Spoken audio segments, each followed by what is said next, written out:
Jesus is Lord. And he was such a nice Jewish boy. Jesus changed my life. And he's still in the life-changing business. As Paul said, the love of Christ compels me. You know, Randy, I think most people don't realize how much darkness there is in the world. It can't be just coming to church and getting pumped up with the faith. You and I are all going to have something of faith in us. Jesus died to save sinners, and you are a sinner. Hello, and welcome to CrossTalk. I'm Josh Weiss, and in a moment, we're going to dive into a series of conversations with my dad and I, where we talk about the topic of prayer. This is such an important topic that oftentimes I don't know that we go in depth enough on. And so over the series of the next several episodes, I encourage you to come and go through this process with us, go through this journey with us. Dad's going to be going through his journal and looking at different times in his life where God has shown him things, and even where there's some conviction for him and for myself about maybe some things that we should have done differently in our prayer life. We want to tackle some of the misconceptions about prayer and how to approach the throne room of God. I hope that you're blessed by this. Let's dive in. So Josh, I am really appreciative of the fact that you're taking this time to let me go over some things that I feel are urgent and important, things that I've been studying and learning, refreshing my own mind and spirit as I go through what seems like crises in life. I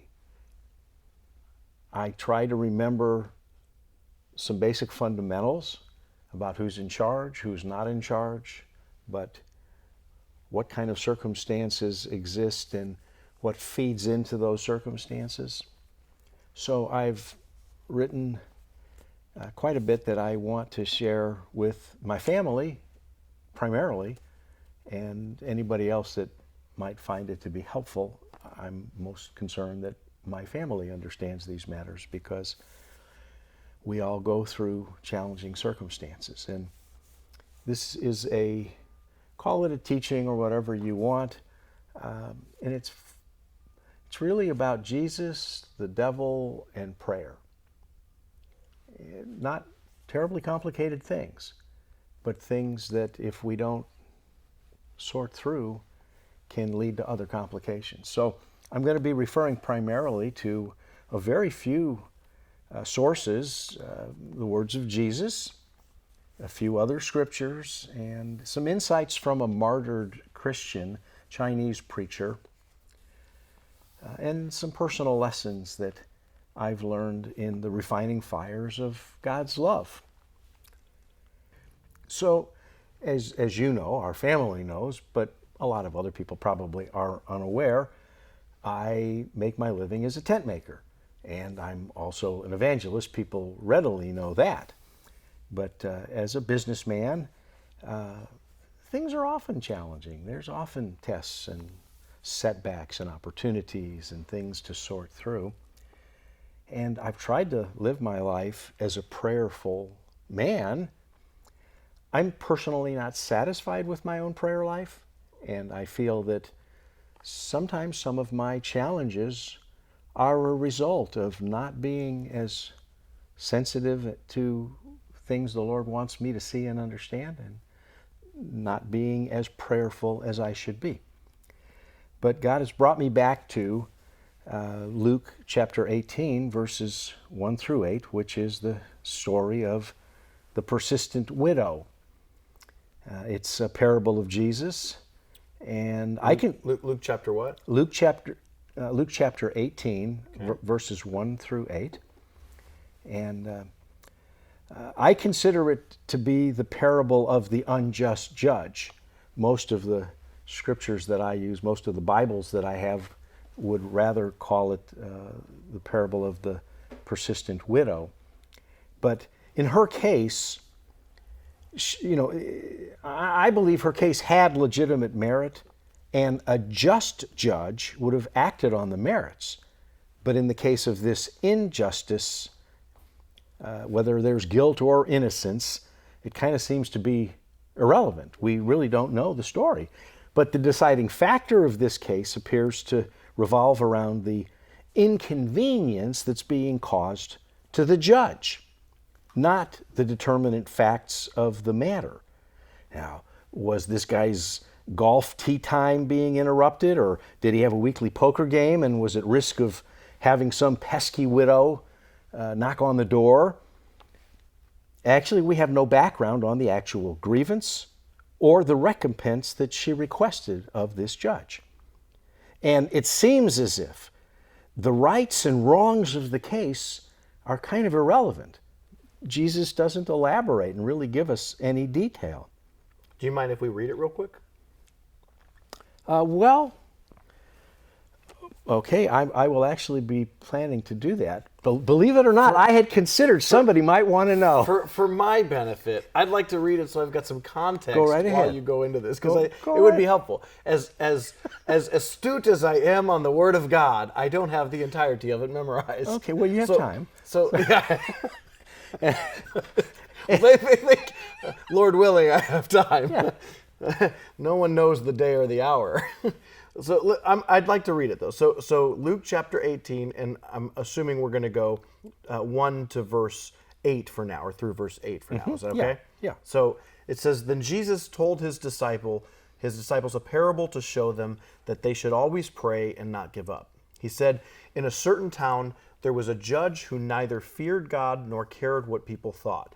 And there was a widow in that town who kept coming to him with the plea, "Grant me justice against my adversary."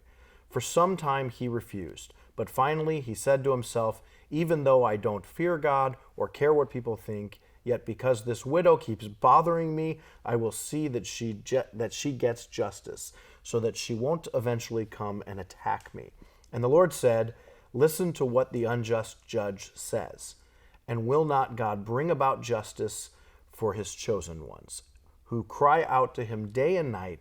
Will he keep putting them off? I tell you, he will see that they get justice, and quickly. However, when the Son of Man comes, will he find faith on the earth?" Now, I know that's the NIV version. You read the King James version. It's the difference between, older and younger, but there's likely some differences there, and I'd be curious to hear your thoughts, and I'm sure that we're going to get to some of them. Well, my first thought is that, are you sure that's a real I know. Bible? It's a Yes, telephone. No wonder you don't have the Word of God set in your heart. The same place you get texts and play games this is a Bible, son. That this which the is a enemy Bible. meant for bad has been turned to good. Okay. And for the record, Look, you've got all of this. You're taking up the whole table. I'm taking up one little, 3 inches by 5 inches, and I can have way more than what you have here. So currently, this is my favorite. I always have my King James Bible, or as it's called, the authorized version. Yeah, but my favorite Bible these days is this one, because I get to read the NIV, which is really quite wonderful, and the New Living Translation, and the New King James, and the Message, and compare them. That's awesome. It's really nice. Can I see that for a second? I'm just curious. So, man, that's a heavy Bible. It's heavy, man. It's heavy content. I have all of those versions and about 3 dozen more right here. Feel the weight of that. Feel the. Yeah, I've got them all right there. I'm really it's impressed. amazing. But you know what? Because of my footprint, my digital footprint, you can have the rest of the table. So you're welcome. I consider it a gift. Middle child syndrome is. You got to learn to live within. You're blocked on both sides, and so Yeah. it's okay. Right. Adapt and overcome. So that's what we're doing here. So I thank you for allowing me to interrupt as we go into actually read what we're talking about. It is helpful for us younger folk who might not be as familiar with the verses as you wise. Fair enough. And I have to confess that although I have, like many older people, have read it countless times, I believe God has been showing me new things as I've read and reread and reread and reread from multiple versions that same small section, and it's really helping me. Did you know that leprosy still exists? That's why a few years ago, we worked with World Missionary Evangelism to create a leper clinic here in India where we provide the medicines and food and the gospel on a daily basis. One thing we found was that the children of leper patients were contracting the disease as well because they get the disease through regular daily contact over long periods of time. So we worked with WME to create a children's home where the children of these leper patients could live nearby their family, but give them a hope and a future free of the disease. Would you consider sponsoring one of these children? Would you consider helping to give them a hope and a future? For just $25 a month, you can give that hope. You can provide that future. Less than $1 a day. Give us a call at 1-800-688-3422. And I am curious. I would like to know more about what actually took place. And, Jesus intentionally didn't give us the information. It wasn't necessary. It wasn't relevant. I mean, when I think about it, I kind of wonder, did this lady's landlord raise her rent in violation of some agreement that he had with her dear departed husband? Was she coming and saying, hey, but my husband told me you had committed to hold the rent and then he died and now you're raising the rent? We don't know. Perhaps she maybe bought a horse and it turned up lame upon delivery and she felt, mistreated. On the other side, maybe she had sewn a robe for a wedding if she happened to be a seamstress and she hadn't gotten paid and she was coming to tell the judge, hey, I did all this work and you never paid me. Or maybe there's another side to the story. Maybe she made the robe and she delivered it, but it was the wrong size or the wrong color, or for some reason it was unusable to the recipient. Maybe the horse was limping when she offered a very low price, hoping that she could buy the horse and it would heal quickly. We just don't know. Maybe the landlord had negotiated a modest annual rent increase with her husband, but without his income, the widow simply couldn't afford it. Jesus was silent on the details because they weren't the point of the parable. Jesus clarified the point and purpose of the parable so we would not confuse his words. The message that we're to learn is simple. We should always pray and never give up. That's part of the text in the New Living Testament, the NLT. But he spoke directly to me. And I was reminded that I don't always pray. And sometimes I feel like giving up. I believe God wants me to learn some important things from this parable, and I want to make sure that I learn it and my family learns it. And anybody where I have any influence, if they're interested, I would like them to learn. So when you read the parable and you're talking about the seamstress, not the seamstress, but the widow. The widow. Mm-hmm. And you're starting to think about, the conviction of your level of prayer and, going to the Lord. Are you identifying with the widow? Are you identifying with the judge? Or are you kind of fourth wall? You're just looking in at the story and overhearing the message? I'm trying to figure out what's wrong in my own personal circumstances. I read the Bible pretty selfishly, trying to understand what God wants me to learn so I can become who he wants me to be, which is a better version of me than I am. And his words show me where I miss the mark and show me to where I must aim. Now, I have to acknowledge that I wrestle with a conflict in praying like the heathen do.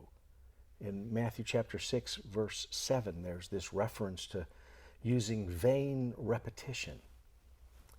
Oh God, help me, help me, help me, help me. Fix this, God. This is broken. Fix this, God. Help me, help me, help me, help me.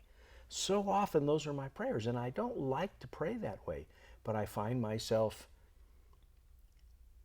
in that situation. And I can't believe I'm the only person who,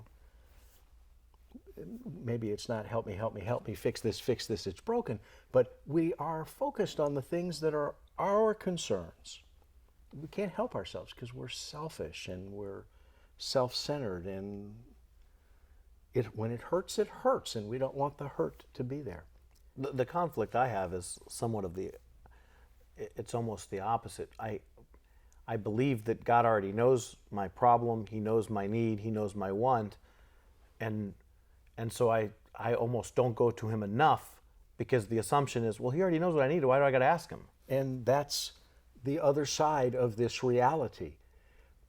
And I also use that excuse, but it's not what Jesus told us to do, so it's not the right thing to do. The other side, another element to this problem that I personally face is I sometimes feel like I am pestering God.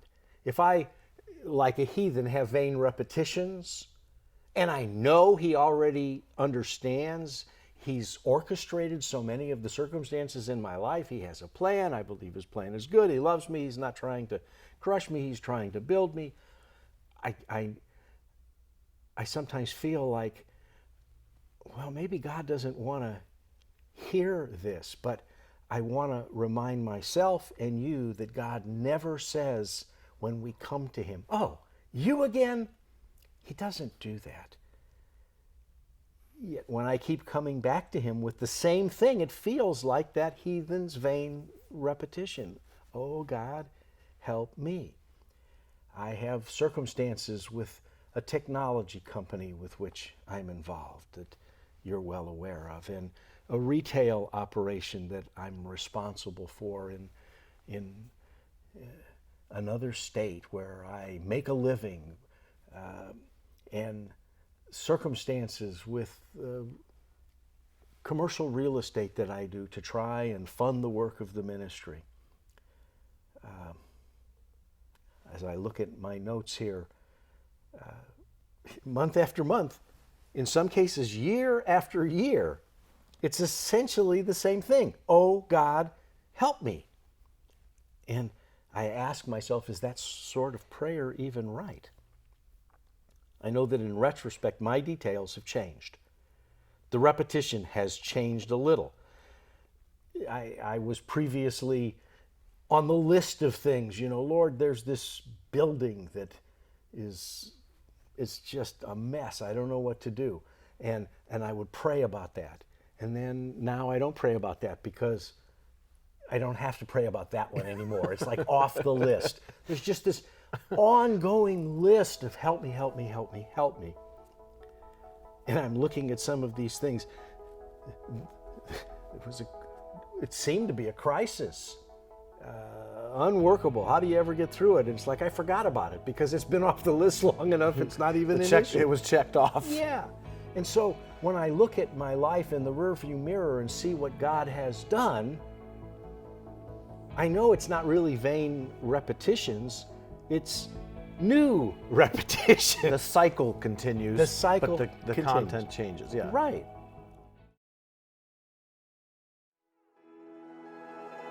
What if I told you that for the cost of a couple of cups of coffee, you can present the gospel message to hundreds of people across the island of Cuba? That type of impact is hard to find anywhere in the world. But that's exactly what's possible with the Today with God project. You see, every flash drive that we bring down gets given to a pastor who will then use it across the island in door-to-door evangelism, in roadside evangelism, in church ministry, in Sunday school, in seminary. One flash drive. It's incredible what God can do. By skipping a cup of coffee just a couple of times a month, you can provide one flash drive that will get used across the island with hundreds of Cubans, where the gospel message is presented. All it takes is $10. Give us a call at 1-800-688-3422 or visit us online at crosstalk.org. I had completely forgotten about it, but I had gotten into a chaotic mess with a city at one point because they were declaring eminent domain. I was so stung and so damaged by this city that without justification just declared a case of eminent domain. They said they want to build a college on the property where I had a commercial enterprise going and had for many years. It wasn't some new thing. And I told them, I said, no, you can't do that. If you want to build a college there, I have additional land. I'll build the college. I had done projects in different parts of the state. I was perfectly well equipped to do what they wanted, but I didn't want them to come and take my land and do what I could have done myself. And I remember going down to the state capitol and meeting where it was a statewide university system, and hey, I understand you. I talked to the president. I said, I understand you want to build a college, in this town where I have property. And the mayor told me that you were going to do this and they were going to take my land. And I said, look, if you want a college there, say the word. We can do this. Let's make a deal. I mean, that's the way things were supposed to work in this country. And he played dumb. Oh, no, we're not going to do that. And my wife and I were there, your mother, and it was like, he was so nice. And it was like he was playing dumb. It was crazy. And ultimately, the city did exactly what they said they wanted to do. And of course, throughout this time, it dragged on for a long time. I did everything I could to stop them. Legal stuff, and it puts you on your knees before God. And it's like, God, this is wrong. This is not just. This is not the way things are supposed to work in this country. And I remember going to the judge, and I'm not going to say he was an unjust judge because that would be unkind, but Things didn't work out. Things didn't work out, and he was very friendly to the city, and he didn't care about my situation. And I mean, during this whole process, it was so chaotic and confusing. But I never questioned God's love or his ability to bring his will to pass in my life. And by the time that was done, he did. And although they did take my land, they were ultimately forced to pay me something for the land. And I knew in some countries, if the government would have wanted what you had, they just come shoot you in the head and take it. And I had to be thankful I am in a country where normally they don't do those things. And there's some justice. It's not a perfect justice, but there's some justice. I was thinking back to, I had built this building, a large building for a large national company. And there was so much prayer that covered this, and so much, I sought godly advice from wise people and went into the whole process bathed in prayer. And shortly after this was all done, they went bankrupt. And it was so unfair. It was so disturbing. And of course, that sent me back to my knees for a different. Before it was, oh God, help me do this. There's this opportunity. Help me do the right thing. Help me make the right arrangements with the right contractor and the right lenders and the right attorneys and right everything. And everything was perfect. And then, oh God, they've gone back. Help me overcome this problem. And it's... I think everybody can relate to that. Everybody has circumstances that brings them to their knees. And I wanted to go back and read what it said in Matthew chapter 6. Jesus said, But thou, when thou prayest, enter into thy closet, and when thou hast shut thy door, pray to thy Father which is in secret, and thy Father which seeth in secret shall reward thee openly. But when ye pray, use not vain repetitions as the heathen do, for they think that they shall be heard for their much speaking.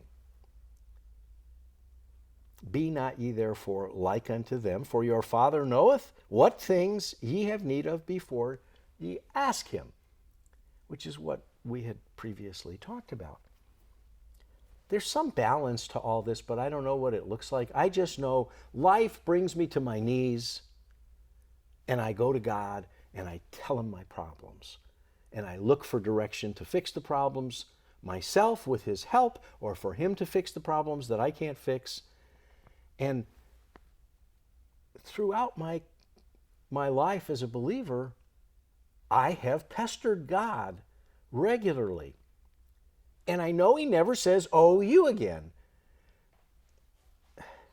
But there's been so many crises that have come and gone, it still feels like vain repetitions. And though I know better, I know it's never, "Oh, you again," I want to have a better grip on what I know.